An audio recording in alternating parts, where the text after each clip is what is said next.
à tous, bienvenue sur ce tableau noir consacré à Lamar Jackson. On en parle beaucoup en ce moment. Il était temps de faire un tableau noir consacré à ce joueur. Beaucoup l'annoncent comme le MVP et il est en train, d'après son coach, de révolutionner entre guillemets le football américain. C'est pas complètement faux, mais c'est pas complètement vrai non plus. En tout cas, ce que les Ravens sont en train de faire, c'est dans une ligue où on annonçait que uniquement le jeu de la passe fonctionnait et tout était tourné vers la passe. Eh bien, les Ravens sont en train de changer ça et basent l'intégralité de leur attaque, ou la quasi-intégralité, en tout cas la grosse majorité de leur attaque, sur le jeu de course. Ça fait partie des rares équipes qui sont capables en 3e et 6 de se dire on va courir, puisqu'ils peuvent gagner des gains assez énormes sur des courses, notamment grâce aux courses de Lamar Jackson, même si Ingram et d'autres running backs des Ravens ne sont pas en reste non plus.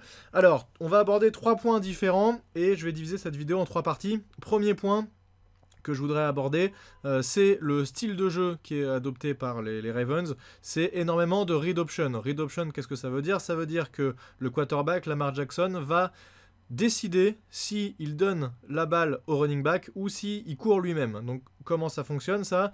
Il y a une petite lecture, un espèce de temps de lecture rapide où le quarterback va regarder ce qui se passe en bout de ligne et décider rapidement. Alors évidemment, il a une fraction de seconde pour prendre sa décision, mais la lecture n'est pas forcément toujours très difficile à prendre.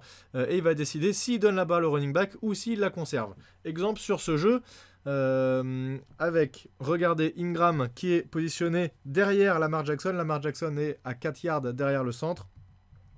La balle est snappée et on va aller jusqu'au point qui nous intéresse. Là, Lamar Jackson se retourne, il tend les bras et là, qu'est-ce qu'il fait directement? Ce qui l'intéresse ici, et il a le regard tourné, il n'est pas en train de regarder le ballon là, il a le regard ici, en bout de ligne, voir ce qui se passe. Et sa lecture, elle se fait sur le defensive end qui est ici. Le jeu est simple, si le defensive end rentre à l'intérieur, eh bien Lamar Jackson va courir à l'extérieur. Si le defensive end respecte la feinte et prend un petit temps de lecture pour voir si le quarterback ne va pas courir à l'extérieur, il va le donner au running back. Qu'est-ce qui va se passer ici? On avance encore un peu.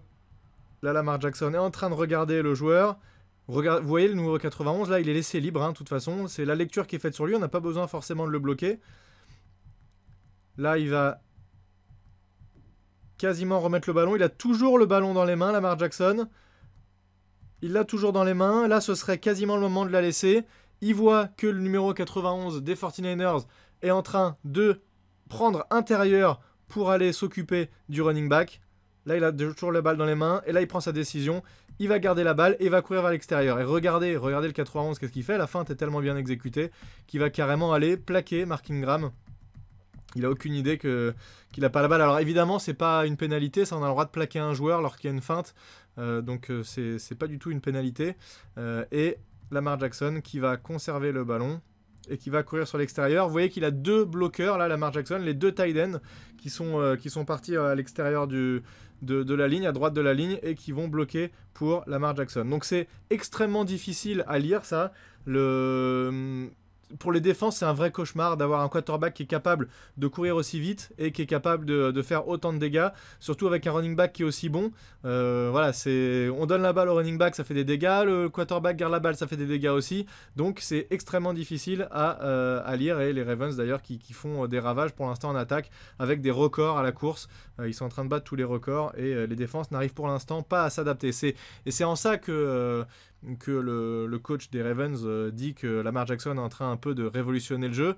C'est que voilà, il remet au goût du jour la course, et avec des gains et des actions qu'on n'avait plus l'habitude de voir, et qui vraiment changent de tout ce qu'on avait l'habitude de voir dernièrement en NFL. Deuxième point que je voulais aborder, c'est pas ultra fun en ce moment de jouer receveur du côté des Ravens, Lamar Jackson a des bonnes stats à la passe dans le sens où il marque beaucoup de touchdowns. Par contre, enfin beaucoup, c'est relatif, mais il en marque pas mal. Par contre, il gagne pas beaucoup de yards. Exemple, sur ce match, il gagne à peu près une centaine de yards, si je dis pas de bêtises, contre les 49ers. Et il réussit pas énormément de passes. Il marque quand même un touchdown. Il a fait des matchs où il marque 4 touchdowns. Par contre, c'est jamais des nombres de yards incroyables. Il n'y a pas besoin de gagner beaucoup de yards, puisque les yards, ils les gagnent à la course, les Ravens. Donc ça, c'est normal.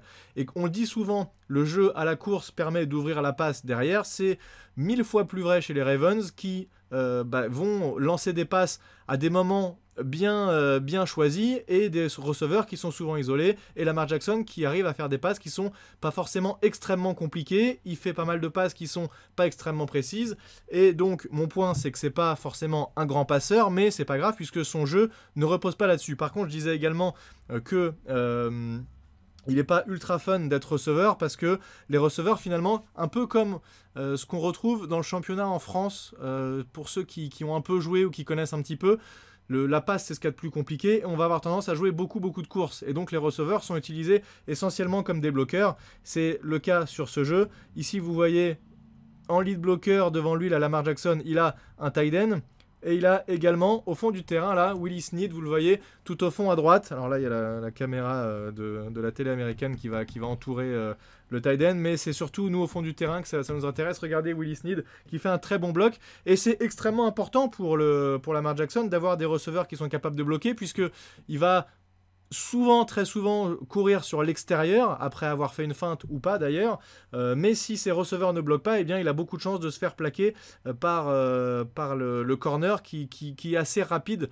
C'est plus souvent d'ailleurs les corners qui vont réussir à faire le jeu que les linebackers qui sont souvent pas assez rapides pour attraper Jackson. D'ailleurs, je disais que c'était quasiment indéfendable, ou en tout cas les défenses avaient beaucoup de mal en ce moment.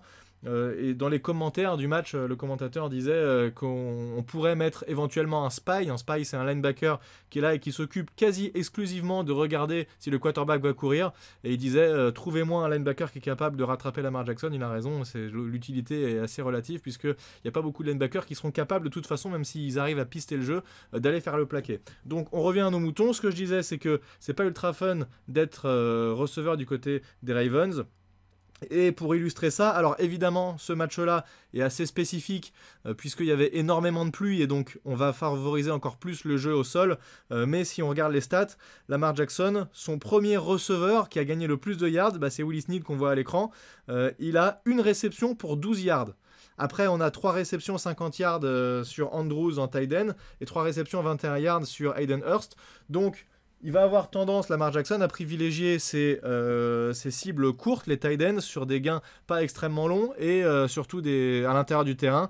Donc voilà, le jeu de course est extrêmement mis en avant, et un quarterback qui en profite, et pour moi, c'est pas un élite passeur pour l'instant. Dernier point, il est indispensable pour les Ravens que Lamar Jackson ne se blesse pas, et c'est pas forcément évident, ça peut arriver très vite, une blessure, et il a pas peur, Lamar Jackson, donc ça c'est tout à son honneur. Il va courir, il va aller au contact quand il y a besoin d'aller au contact, il va l'éviter évidemment quand il peut, mais même si on essaie de l'éviter, c'est pas forcément toujours évident. Illustration sur ce jeu, alors d'abord un nouveau jeu, on parlait tout à l'heure de la read option. Ici c'est un jeu encore différent, regardez, on est en 3e et 3. Là où la majorité des équipes vont lancer la balle, ici les Ravens vont courir. Et regardez, en fait, il va pas y avoir ici de read option, pas de feinte sur le running back, mais le running back va être utilisé directement en bloqueur pour le quarterback. Et regardez, ils sont à gauche de la ligne. Ils sont vraiment en surnombre là, les Ravens. Ils ont un tight end, 2 tight ends. Alors je sais pas si c'est un receveur, mais je pense que c'est un tight end ou 3 tight ends avec un running back qui est ici. Et l'intégralité de ces joueurs va aller sur la gauche pour bloquer et faire un mur pour Lamar Jackson et lui permettre de gagner les yards nécessaires. Donc là, c'est petit aparté, on va quand même parler de ce jeu parce qu'il est assez intéressant. Et donc regardez, le snap est fait. Lamar Jackson prend la balle et il a tout de suite énormément de bloqueurs devant lui. Et il va réussir à gagner du terrain. Donc moi, ce qui m'intéresse sur ce jeu, surtout, c'est que là, à un moment, il est obligé de cutter intérieur. Il ne peut pas sortir puisque c'est bien bouché à l'extérieur. Et là, donc, il va forcément avoir un peu de grabuge et un peu de contact. Il est plaqué, il arrive un peu à l'éviter. Il fait une petite galipette. Il arrive à se rattraper et on se dit, bon, ça va, pas de grabuge, j'ai rien du tout. Et en fait, si on regarde un tout petit peu plus loin sur le jeu,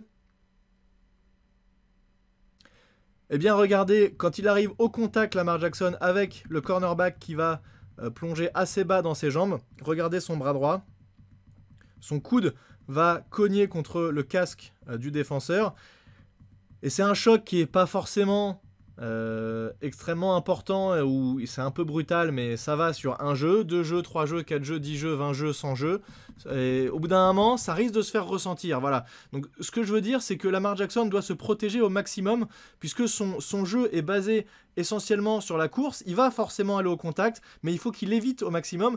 Il le fait plutôt bien, il arrive la majorité du temps à sortir sur le terrain, en tout cas par rapport au nombre de courses qu'il fait, il se protège extrêmement bien, ça il n'y a pas de doute.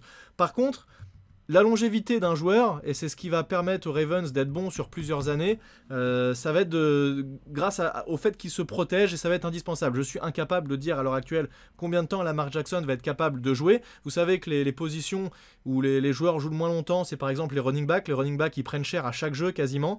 C'est pas pour rien. Il faut absolument qu'ils se protègent, puisque l'intégralité de l'attaque des Ravens repose sur la capacité à courir de Lamar Jackson. N'importe quel remplaçant ne ferait pas l'affaire, et on ne peut pas demander à n'importe quel quarterback de faire ce que fait Jackson à la course. Voilà. La conclusion de ça, c'est que les Ravens sont pour l'instant une équipe extrêmement dangereuse, que les défenses n'arrivent pas pour l'instant à s'adapter. Sûrement qu'elles vont réussir à trouver des schémas défensifs au bout d'un moment pour réussir à s'adapter à ces schémas de jeu très spécifiques qui sont proposés par les Ravens. Maintenant, on peut se poser des questions sur la longévité. Est-ce que les Ravens vont être capables de jouer comme ça pendant longtemps, et est-ce que Lamar Jackson va rester en bonne santé suffisamment longtemps? En tout cas, pour l'instant, c'est le cas, et les Ravens sont d'ailleurs actuellement favori du Super Bowl, et c'est bien mérité, puisque c'est une équipe qui est très bien coachée et qui fait le taf aussi bien en attaque qu'en défense. Et je pourrais mettre également moi une petite pièce pour l'instant sur le Ravens, supposer que Lamar Jackson reste en bonne santé. Voilà, j'espère que ce tableau noir vous aura été utile, et je vous dis à très bientôt sur Touchdown Actu. À plus tout le monde, ciao.